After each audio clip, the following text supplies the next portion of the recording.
Cursed. Cursed. We all go a little mad sometimes. There's a formula to it. A very simple formula. I saw the boogeyman. I saw him outside. What's your favorite scary movie? Hey everybody, welcome to a brand new episode of Tomb of Terrors with me, Old Man Brad. Whether you are new to the show or returning for another episode, thank you so much for giving me a listen. If you love the show, drop me a review on your favorite podcast app or become a patron, patreon.com/oldmanbrad.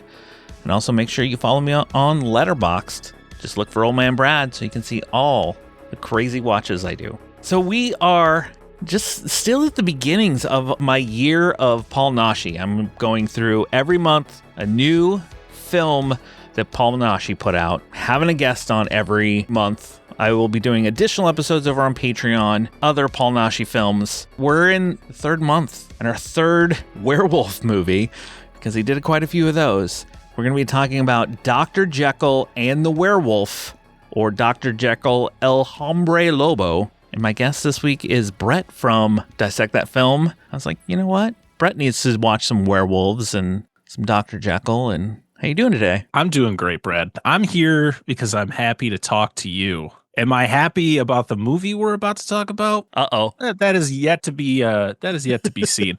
Yeah, I mean, I've never heard of this guy before. Okay. I don't even know who he is. I don't even know what character he was. But is he a character or was he the director? Like, who is Paul Naschy? I need a history. He is actor, a writer, and a director. He played the Wolfman. Okay. Waldemar Daninsky is his character, his Wolfman character through all of his 12 films he did with this character. And he played Mr. Hyde. He wrote the movie under Jacinto Molina. That's his actual name. So anytime he wrote or directed, it was under that name. And then Paul Naschy was his star name. He did almost 120 movies in his career. Wow. Between acting, writing, directing. So I was going to ask you if you had any history with Paul Naschy. I ask everybody who's come on, what their history was, if they knew who he was. I didn't until a couple years ago when I got into Spanish horror movies and I came across Horror Rises from the Tomb was the first movie I watched of his. I was like, who is this guy? I looked him up. I was like, oh my gosh, he has done a crap ton of movies and a lot of werewolf and monster movies because he's known as the Spanish Lon Chaney because he plays all these creature characters. There's one where he's Frankenstein, Dracula, Wolfman all in one movie called Assignment Terror. I haven't watched that one yet. You've been sharing a lot of foreign horror movies over on our Discord, and you mentioned his name, and of course I'm sitting there like, I have no idea who this guy is. But the great thing about our Discord is so many things that are getting shared over there of movies I've never heard of before, where it's like my curiosity is piqued. Like I love discovering new things, and I am always down to talk about something I've never seen before. And even though I may, a little slight spoiler on my feelings, even though I may not have had the greatest time watching this movie, I am definitely interested to see others, because this is now, like, if other movies from this guy are like this is one of those Saturday night movie nights with some buddies, get some drinks, and just laugh at this shit, because it's just... Oh yeah, it's wild, because you're just sitting there going, "What is going on?" Like it's a lot of this. What is happening right now? Especially this one, because the previous last month I talked about the werewolf versus vampire woman. You sense a theme here with his films, like and it was, there were many times where it was like, what's going on? But then on the other hand, you're like, I kind of like how they're doing this, because they made these vampires very like dreamlike, and the way it filmed with like this slow motion and stuff. This one, I don't know. We'll get into it here in a little bit, but this one's, I have some thoughts on a few things in this. I have questions. I have so many questions. You know what? Before we dive into the movie itself, I'll give a few facts about the movie. So this was directed by Leon Klimovsky. He did the previous movie, The Werewolf versus Vampire Woman. He did 8 movies total with Paul Naschy. Written by Paul Naschy as Jacinto Molina. This came out in Spain in 1972 and in the US in 1973. And what's funny is this is listed as, depending on where you look it up, either the 5th or 6th movie in the Waldemar Daninsky Werewolf series. There is a movie, which was the second one, that Paul Naschy claims was done, was filmed and everything else, but no one's ever seen it. It's considered just a lost movie. No one's ever seen it. They don't even know if it exists, but it's still kind of counted in some lists. What I find funny is the one I talked last month was the 5th movie in the series, and they come after one called Fury of the Werewolf. But Fury of the Werewolf didn't come out until after both of these. So it didn't come out until 1974 in the US and 1975 in Spain. None of these movies have a continual story. It's just the character of Waldemar Daninsky. He's always, at least these few movies I've watched thus far, he's in a big castle and he's like this, kind of like a count. And people just end up at the castle and things go awry and stuff happens, but none of them have a linear, oh, this is a sequel to this one, so I need to watch this one before I watch this one. You're just kind of thrown into it, which is kind of nice.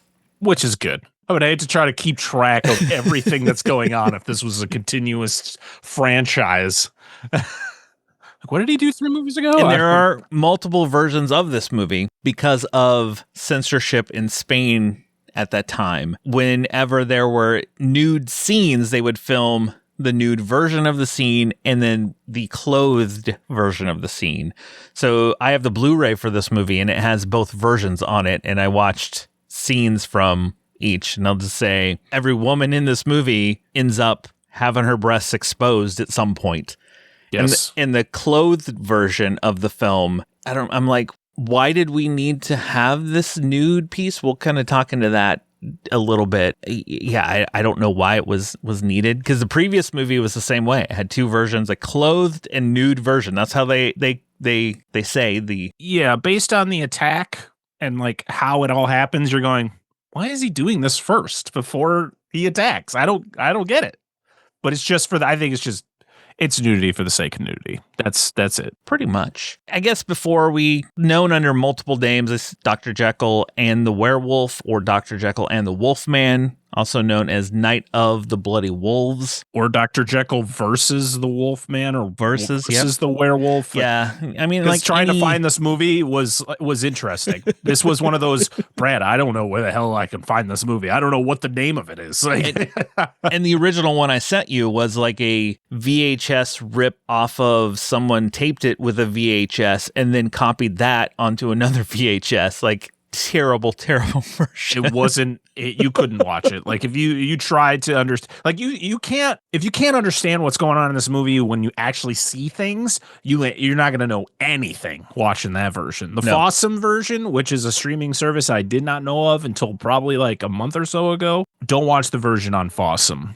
There's a couple good, decent versions on YouTube, or buy the Blu-ray if you're that dedicated to this. Like Brad. Look at that cover. The cover's dope, nice. though. Spanish horror has some awesome covers. That is definitely a big selling point. It's going to look good on my shelf. I mean, is the movie going to be good? Who knows? It's hit or miss. And I think that's how I started buying a lot of these. I learned about Paul Naschy. I was like, I love werewolf movies. And so I was like, that's a sweet cover. I'm just going to buy it. And then I just ended up buying a whole bunch and going, all right, what can I do to talk about these? Let's do a whole year of it.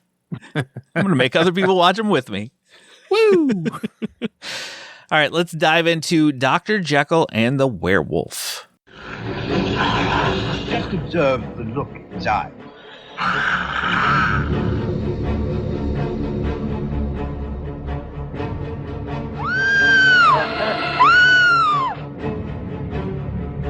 Set me free.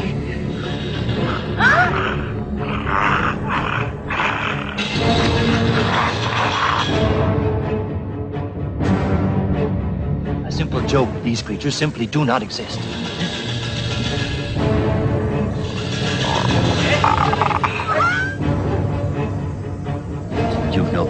me anymore. Why don't you come away? I can't. It's my destiny. We'll use the formula discovered by my granddaughter. Stop. Doctor, can I be cured? I don't know, Waldemar. Paul Naschy returns as El Hombre Lobo for the 6th time as he searches for a cure to his full moon madness by visiting the grandson of the infamous Dr. Jekyll. Directed by Leon Klimovsky, written by Paul Naschy. Also, it stars Paul Naschy, Shirley Corrigan, Jack Taylor, Myrna Miller, and many others. And as I said, this came out in 1972 in Spain. It was released in the US in 1973. We'll start with you. Just quick thoughts. What were your quick thoughts on the movie before we kind of dive a little bit more into it? So this is a movie that moves really fast. There's no subtlety with anything. It's kind of just events happen and we move quickly to the next part. Because there's moments of this movie where like two characters meet, they form a relationship in like 15 seconds, and then it cuts to a completely different location, and these people are now in love. I don't understand what the hell, why. It just happens. And then there are characters who are the like title characters who aren't like huge, kind of don't need to be there. Like they feel like if you took a character out, it would be like, yeah, you could probably just throw just a generic person in there and it probably would have ended up being the same thing. But I get what they were trying to do. Everything just kind of moves too fast, and it's one of those things where you're trying to get used to the dubbing, which is just so bad in these movies. It's like, it's true. When you're doing a dub, right? I'm guaranteeing what you're doing is you're watching the movie and you're trying to match up the mouths with like what they're saying, you know, because of course they have probably a strong accent. They want to have an American voice in there to make it, you know, relate to Americans, which it's a Spanish movie, but it's still just like reactions and conversations just sound so weird when this is like, why are you saying it like that? Like, say it. We're in this dire situation. Everything is just so calm. You're like, no, this is not how this should be. And the story is just, it's like I said, it's fast. And it gets to the point where there are moments where I'm like, I don't know what happened. Why is that character doing this? Why, like, what is going on? And then it ends. It just ends. Yeah. And you're like, oh, all right. You know, this is my third movie in now, and the previous two, same thing. They just end. They're like, they get to a scene and it's like, oh, it's over now. And you're like, oh, okay. But yes, it moves really fast. It's only 86 minutes. It's one of those that it doesn't hang around with much of anything. And there is so much in this that the editing, I don't know if it's the editing or if it was the script, that it time jumps and you're like, wait a second. How, what? He was just here. How is he here now already with this person? I don't get it. Yeah, this one was a lot more of a jumble than the previous movie I watched, and semi-sillier, but I will say I really liked Paul Naschy as Mr. Hyde. You could tell that this was the role that he was like, you know what? I'm going for it. Yeah. I'm just going to go all out. He plays a good Mr. Hyde. It's just the point of Mr. Hyde being there is kind of for nothing. He doesn't do anything. He doesn't do anything. Like, the whole thing is, it's Dr. Jekyll and the Werewolf, or Dr. Jekyll and the Wolfman, whatever you want to call this movie, right? Mm-hmm. And so you're kind of wondering where, like, you meet Dr. Jekyll early on in the movie, not knowing it's not that Dr. Jekyll. Yeah.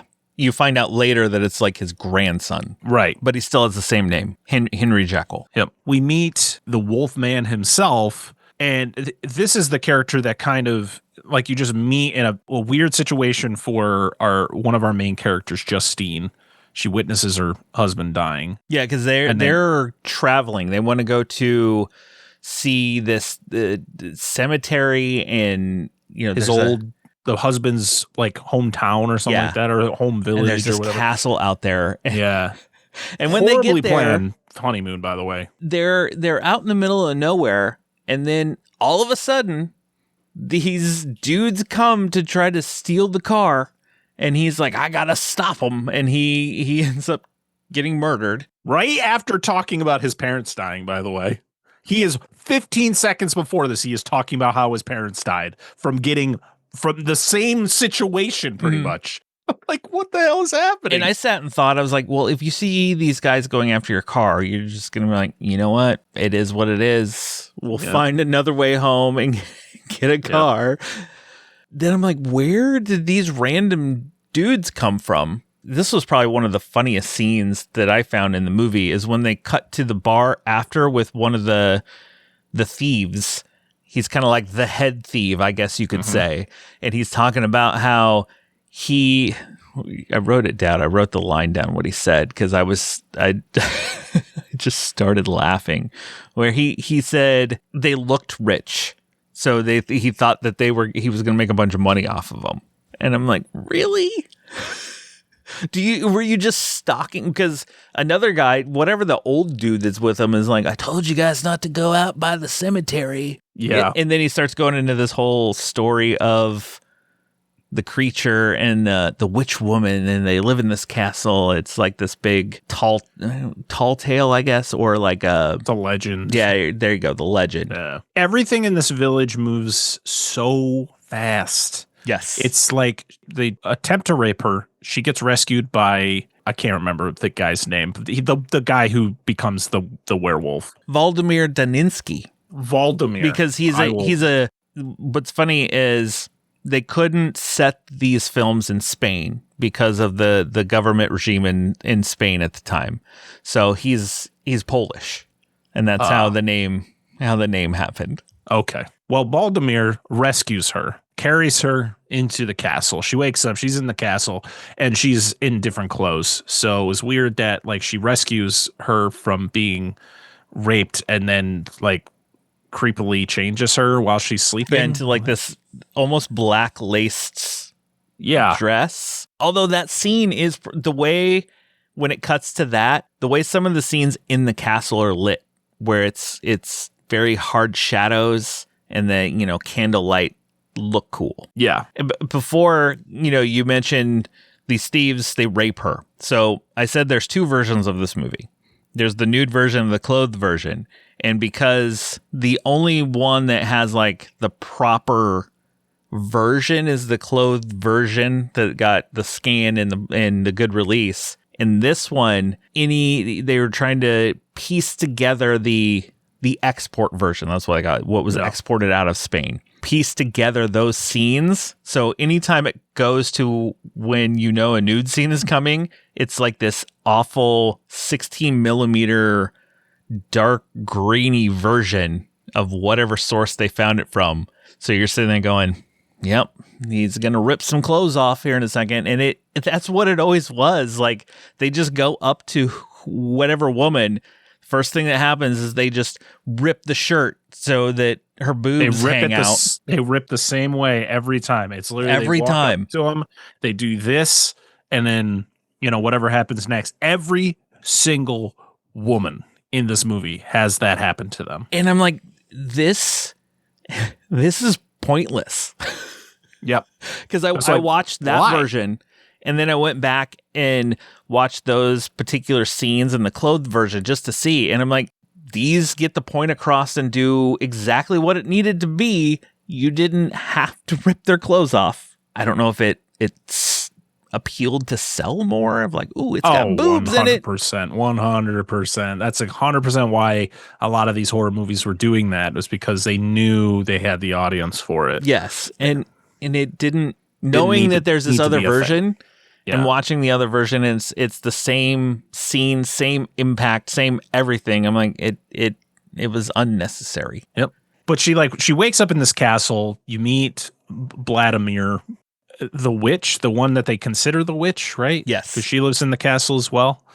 It's so quick, like they're meeting and they're like, they have like a conversation, then it quickly cuts back to the villagers. And then they're like, oh, we're going to go to the castle. We got to kill the Wolfman and the witch. Yeah, it's like one of those like pitchfork type scenes. Like, yeah. We got to like rile up the crowd. So many times you'd be like, you could hear the same chant over and over for like 10 straight minutes. It's like, we kill him. We gotta kill him. We gotta kill him. And I'm like, okay. Also, every footstep sounds like a horse. Sounds like a horse clomping on some concrete. Every time somebody is walking, it doesn't matter where they're walking. You're kind of click, click, click, click, click, click. I'm like, wow. The audio is just, it's a thing. It's a thing someone did. They tried a little too hard, and somebody didn't go back and go, that doesn't sound natural. Well, that, and every time they were afraid because of this legend of this wolf creature, the howl that they would put in the background. It was like the same exact howl. It was like, and it was always the same exact one. And then there's things, just like I said, things are happening so fast. So like she discovers that he's the wolf man. Like she sees it outside the window. Also, the witch just gets killed off screen. You don't actually see that happen. Yeah, that was like weird because there was this whole, we got to kill the witch. And then the one, I'm just calling him the head thief. I don't remember his name. But then he comes to the crowd with a bag and dumps her head out.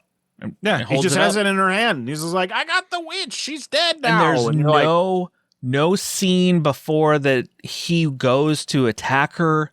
When did this happen? Like, I don't get it. But then it jumps to London. It jumps to wherever Jekyll's at. Like, it's so quick. Like, there's no resolution other than like a couple people get attacked by the werewolf in the village, and then it just like quick cuts to. It's London, right? Does this movie take place in London? Yes, and they go to London finally, like an hour in, I think it is. You meet Jekyll in the beginning of the movie, but he is a character that just didn't need to be in the movie, to be honest. He didn't, or he needed to be implemented into the movie more.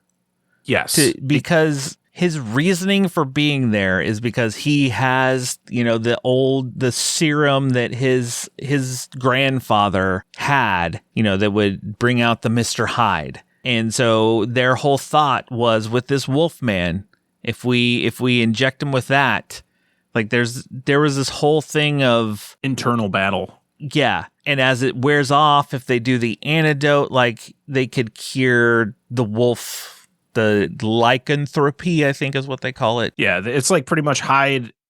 The Hyde is going to fight the werewolf internally. Yes. And it's going to get to the point where, once they notice that Hyde's winning, then they use the antidote to get Hyde out of there. And it's just like, this seems like a very risky plan. And on that, but then, like, you think things could happen, like that could work.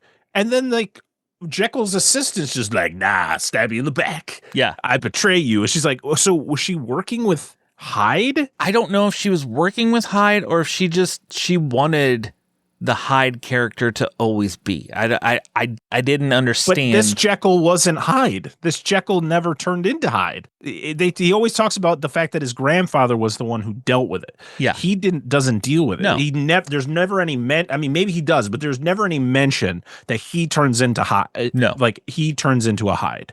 He just has the serum that his grandfather had. So her betrayal makes no sense. When Daninsky turns into Mr. Hyde, when they give it to him, he turns into Mr. Hyde. His Mr. Hyde is basically just like a hornball. It just wants to get out and get laid. Like all the Hydes. If you watch any Dr. Jekyll and Mr. Hyde movie, Hyde is always a horny dude. Like he's ultimately the evil version of, whatever person he is. But also, is Hyde like his own thing, or is he just the dark version of Vladimir?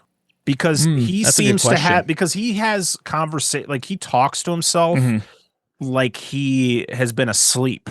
It's not like this is a new Hyde that's kind of discovering things. There's some things that he says. I didn't write anything down, but there was some things that he was saying where it was like, I feel like there's only one Hyde. And he can be in other people. Yeah, that's kind of what I got from it too. What like it was like they woke up Hyde again. Like he'd kind of been dormant for so long that now he's back out. Yep. And I'm like, but he's not the same guy. This is in a whole new body, a whole new person. However many years later, I don't know. Also, this movie takes place in like modern day, right? So it takes place in, let's say, late 60s. And this man's walking around like he's in Dressed the in the- 1880s. And he's Big like trench coat and his top hat and his he's green. He's a different, like, he's not, he looks jaundice. He does. And people are just like, he sleeps with someone, and then he like runs into, like, he's talking to this other girl at the bar, and she's like super cool. And then she gets like weird when she walks up and Vladimir turns back into himself. She's like, "Where's my friend?" I'm like, I don't think that guy was your friend. But the thing is Jekyll doesn't do anything. Or I mean Hyde. Hyde does nothing in this movie. He turns into Hyde. He just walks around as a horny dude. And then goes back. He kills the hooker in the hotel after. Oh, I wonder if your version. I think your version. I don't think my version had it. I think it literally like. Oh no, maybe no. It did. Yep, I do remember that. Yeah, okay. So he does kill one person, but it kind of just seems like a wasted opportunity. Like I wish like it could have just been like he just goes on a killing spree. Kill like 3 or 4 people and then moves on and then goes back to being. He kills her. He pushes the one guy into the water, the drunk guy. Yeah. I can't swim. I love how he walks up to him and just like pushes him with his cane and then walks away, and you start hearing sirens and he's like, "Oh, I gotta start booking it now." Would the police be there that quickly after he's pushing? No, someone into the water? Not at that time. So the thing that made me laugh the most about this movie was the fact that Vladimir knows he turns into a werewolf. Yes. Right. And he just absolutely slaughters people. Yes. As a werewolf. And then the next scene pops up and he's back to being normal. And they just don't talk about it. And there's like, he does not feel any remorse. At least he doesn't portray like he feels any remorse for for massacring people. And what's funny is in the previous 2 movies I've watched before this, he knows, like when he turns, he knows, and he has chains in his castle that they can chain him up to so he can turn and not get out and hurt anybody. And in this one, it's like, oh, he's just wandering around. Like the scene with the nurse in the elevator. Yep. Talk about a time jump. He gets into the elevator and the elevator stops, and then they cut to the people. I guess it's in the kind of like the control area, and they're like, "Oh, they've been in there for 2 hours." I'm like, the door just closed, and then they cut to him after showing a full moon, and he's like, "Oh, it's too late," and he changes. He has to rip her shirt open before he kills her again, and then that's the requirement. Directly, like the next, because he's supposed to be going to visit Dr. Jekyll so they can try to figure things out. And literally, the very next scene after the dead body comes out and the Wolfman gets away, it cuts to them inside, sitting in front of a fireplace, and he's just sitting on the couch, all normal. Yes. Just sitting there. And they don't talk about the fact he just killed a bunch of innocent people in this hospital or wherever the hell they are. He's just there now. They're just chilling. Okay, there's no indication of him going up to Jekyll and being like, "Hey, I was here. I was coming to see you, but unfortunately I turned into a werewolf because I got stuck in the elevator." It's like being stuck in traffic, but also I think I killed like 4 innocent people that were in that hallway, plus the nurse that was in the elevator. So But I'm here. But I'm here. Yeah, let's try to figure this out. And he's just so deadpan the whole time. Just and while they're in that room with the fireplace or fire's raging, you can see their breath. You can see their breath. Yes. I was it's so cold in there. This is an abandoned building that they just were like, it's probably like 25 degrees outside. Get that fire blazing. Quick, we don't have a permit. Let's get this filmed so we can get out. I was like, wow, that is a lot of breath I can see there. It's got to be cold. Yeah. There was so much throughout this movie that they were time jump cuts. And I don't know if that was the script's problem, if maybe that was just how he wrote it, or stuff got nixed when they edited it, or whether a studio or a producer or something was like, "No, we need to cut this down." Yeah. Or how did he get there so fast? Yeah. He kills, Because I think he kills the nurse in the elevator. I think he kills a couple other people as he escapes the elevator once it opens up. And then there's just a random woman walking down the street in the dark, and he like comes out of the bushes and attacks her. And I'm like, and has to rip her shirt open before he bites her. Like I said, every single attack starts off with a shirt rip. Every single one. I was understanding where this movie was kind of going until the assistant turns on Jekyll, because I was like, so does she work for Hyde? Because she kind of talks to Hyde like she like helped him out. Also, is it jealousy over the fact that Jekyll has admitted that he loves Justine, which doesn't go anywhere? Like, what is I need to know the core reason why this woman turns on him, because it turns, of course, that's what sets Jekyll free, and then he turns back into himself. In the process, he turns, and they got to rip her shirt open too. Right. Or she's like, I helped you out. And he's like, all right, well, cool. Let me rip your shirt open. Yeah, I'm going to have sex with you now. And you're just like, what the hell? What is happening? It was all unnecessary, because like I said, when I watched the as they call it, the clothed version or the Spanish version, I'm like, the scene impacts the exact same. Yep. Without having this. I don't get it. Also, does Jekyll die? We really don't get any clarification if he died.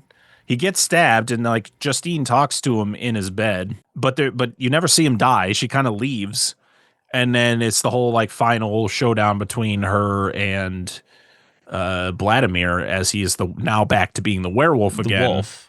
Yeah, and they have the whole thing where he attacks her again, which he attacks her before Justine goes and talks to Jekyll, and you're like, man, you got torn to shreds. There's literally like scratch marks on her chest. Did your version, because I know I watched a Blu-ray, you were watching a different version, did your version have a scene where she's chained up and they're whipping her? No. Oh, yeah, there's a scene where they chain her up and they're whipping her, and Sandra comes up and starts talking about Mr. Hyde. I forgot what it was exactly she said, but it kind of makes her a bit more evil as Hyde has a whip and he's whipping Justine as she's chained up, and of course they have to rip her shirt open because why not? That was probably why it wasn't. I didn't get that scene. Did that have a clothed version too? It did. It did. I don't know, man, but it was a lot of because she gets attacked by the wolf in her room. And he he bites her, scratches her up, and then it's right after that in the Blu-ray it cuts to them like they're in like Dr. Jekyll's area, and she's chained up, like she's just two poles sitting there, and her arms are chained up, and they're whipping her with a whip and rip her shirt open, and she's got blood all over her, and like, nope, didn't get that. Didn't get that at all, because it immediately goes to like her at Jekyll's bedside, like, what do we do? And he's just like, you gotta. When he's still alive again, and it's got but he doesn't die, because you don't actually see him like die. She just leaves, and then she has the final showdown with the werewolf, and it's like the typical Wolfman ending where he attacks her again, and then she realizes, oh, he's not Vladimir anymore, and she shoots him, and then ultimately kills him, and he transforms back, and then they die holding hands. Yeah, because I think it was early in the movie when when it's Dr. Jekyll, or was it with her and her husband? They were talking about wolves and how they're kind of like men kind of thing, and then I think there's one comment they make early on about killing a werewolf, that only like someone who truly loves them can truly kill like the wolf. And I think that at the end, it's one of those where she shoots him and he turns back into himself. And then the final scene is she's crawled over and is like laying next to him as they're like, and then it's over. Yeah. She also professes her love to him, and I'm like, "You've known him for like 2 days." Yeah. I'm very confused. Your husband just died. I'm so confused. In the way that the time jumps in this movie, I mean, it could have been 3 months for all we know. I don't know. Very true. Yeah, it surely is just it's it's a movie. It's a movie that exists. It's a movie that tried different things, and it just, it doesn't work 100% of the time. I liked the idea of, having, because one of the alternate titles of this movie is Dr. Jekyll versus the werewolf. So it kind of makes sense in a way that Jekyll is using the Hyde serum to try to defeat the werewolf.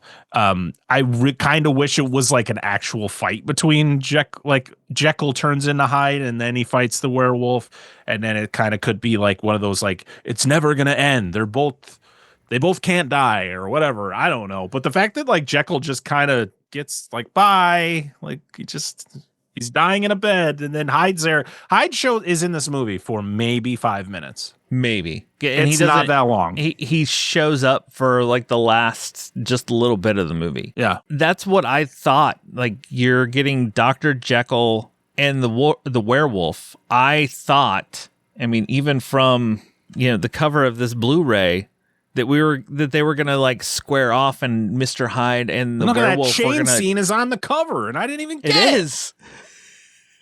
What the heck?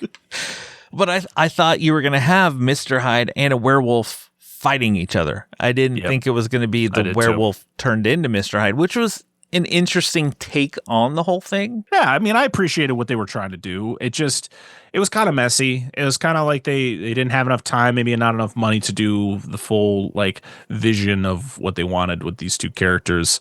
Like I said, Jekyll is just kind of there. Like he's there. I think Jekyll is there to introduce the Hyde serum, which ultimately then plays into the whole trying to get rid of the werewolf. Yeah. Yeah. A lot of the time jumps just don't get clarified. Relationships are weird. I freaking, and I've always talked about it, I hate forced relationships. Not everybody needs to be in a freaking relationship, okay? The fact that this woman's husband just died, and then now she's like in love with this dude who's a werewolf and immediately wants to help him not be a werewolf anymore is just ridiculous. But it's just how the movie. If it was like I think an alternate version of this movie could be Jekyll goes out to this area knowing there's a legend of a werewolf or a witch or whatever, and he's the one who gets confronted by these guys and then gets rescued by Vladimir, and then finds out that he's the werewolf. And then it's kind of like from where they are, he could just be like in the castle. He goes, I think I have a way I could help you not be a werewolf anymore. Yeah. And then you just get rid of Justine. Get rid of her character. But then you wouldn't have a love interest. You wouldn't have you don't need a love interest. The woman for Paul Naschy to swoon over, because that's what happens in this. You mean all the movies Man? I've watched? Because I'm sorry, that man does not show a lot of emotion. He shows more emotion as a werewolf than he does as a person. Because he drools a lot more too. Like this. He's just like this when he's a human. Bro, smile, show something. I don't know what's happening. But when he's a werewolf, I'll give it props. For one, the makeup looks really good. I actually like the werewolf look because it kind of reminds me of the Lon Chaney Jr. Wolfman. Like it's very, very reminiscent of that. And even the hide, like it's not very complicated. It's just painted his skin green or whatever they had to do to get his the skin to be a different color, and just kind of how I think his performance as Hyde is really good. Like the funny thing is like the worst performance of his three performances is him as just a guy. It's just Vladimir. He's just blah. Yeah, because the Hyde and the werewolf are very animated, a lot more emotion to them. Yeah. And then his Waldemar Daninsky is just like almost stone-faced. Yeah. Kind of, hey, guys, Justine, I love you. She's like, oh my God, I love you too. It's like, you do? That's crazy.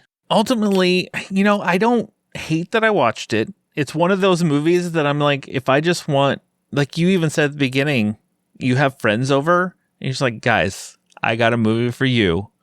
Let's watch Dr. Jekyll and the Werewolf. They're like, what is that? And we're like, oh, just wait. You just wait. We're going to have a good time with this. It is one of those that I'm just like, I would watch it with a group of people just to kind of have fun with it. Oh, yeah. 100%. I'm definitely interested to check out more. I definitely want to see like what other adventures this Wolfman can have, Yeah, I have a stack of movies. There's a whole lot of not just wolf adventures coming the way for our listeners. Dr. Jekyll and the Werewolf, or versus the Wolfman, or whatever you want to call it. Out of what would you rate this movie out of 5? This is right in the middle for me. This would be like a 5 out of 10. So it'd be like a 2.5. Okay. I would sit probably the same. It's just right middle of the road. Like I didn't hate it. I didn't think it was the best thing ever, but it is one of those. And a 2.5, I'd probably watch it again. I own the Blu-ray, so I'm probably someday I was like, you know what? I want to watch this one. And I got you introduced to Paul Naschy. Sure do. Now you can go find another movie of his. Add them all to my list, and hopefully they're a lot more accessible. All than this one 100 was. plus movies of his. You're gonna just like collect them all now. Come on, Tubi, put them all on there. All right. Brett, I want to thank you so much for coming on to talk a Paul Naschy movie with me in this full year that I decided to do of a series. I was like, you know what? I've been doing months of series before. Nah. Forget that. I'm doing a whole year this time. That's a big commitment. It is a big commitment. I'm proud of you that you're sticking with it. I mean, we're only in February, but you're sticking with it. Well, when this comes out, we'll be in March. So, well, even better. But no, thank you so much for having me. I always have a blast talking to you about whatever the heck we're going to be talking about. Yeah, whenever Old Man Brad reaches out, I say yes. Since this is March, what does Dissect That Film have going? So March is the month of sequels because I forgot that March also has a Friday the 13th. It does. And so we will be talking about Friday the 13th, Part 5, The New Beginning, which is one that I have not seen in a very long time. And as of this recording, we haven't talked about it yet, but very excited to kind of see where I stand with that one, because that's one that I remember not being one of my favorites. We'll see. And then, so we're a bi-weekly show now. So we actually have 2 shows. We have the Dissect That Film podcast, where we kind of talk about all different genres, break down the plots of the movies we talk about. And then we have a show called The Monster Zone, which is a show that we do technically once a month, but we have it was a Patreon show that we brought to kind of the main feed. And so we have a lot of older episodes that we've kind of been putting out, where we spin a wheel, we land on a monster movie, and we talk about it. In March, we are talking about the New Zealand mutant sheep movie, Black Sheep. Oh, I love that movie. So yeah, that's exciting. And then we're going to be talking about Leprechaun 4 in space. Nice. So yeah, it's March is going to be a very exciting month. I think some Paul Naschy werewolves could go good on the monster wheel. Yeah, they could. We could definitely, if you send a list over, and I got to that is Dan, Angela, and Mikey's show. I just show up once a month for that. So you send the list over to them. We'll have them look it over, and they can approve which ones go on the wheel. Go check out Dissect That Film in the Monster Zone. I've been on a few. I have fun. Even when you bring me on to talk about Tom Cruise's The Mummy. Listen, Brad, you knew it was going to happen. I did. And, it's over. It's over. The pain, the pain is gone. I never have to watch it again. Never have to watch it again. But yes, go check them out. And thanks again for coming on. Yeah, absolutely. Thank you. That will do it for this Paul Naschy film. Dr. Jekyll and the Werewolf. Make sure you subscribe to the show so you don't miss any of these that come out. Next month, Jason from History of Bad Ideas will join me as we talk Vengeance of the Zombies. I have not watched it yet, so I'm really curious. And then in May, with our friend Drew from The Real Feels, we'll be talking Horror Rises from the Tomb and Panic Beats, which is a sequel to that. That's why we're doing both of them. But just make sure you subscribe to the show and you won't miss any of those, any verses, Tales from Tubi, interviews, anything I do over here on Tomb of Terrors. But I'll be back soon with a brand new episode. Just snuggle up in that blanket, turn off the lights, because it's okay to be scared. We'll talk to you later, everybody.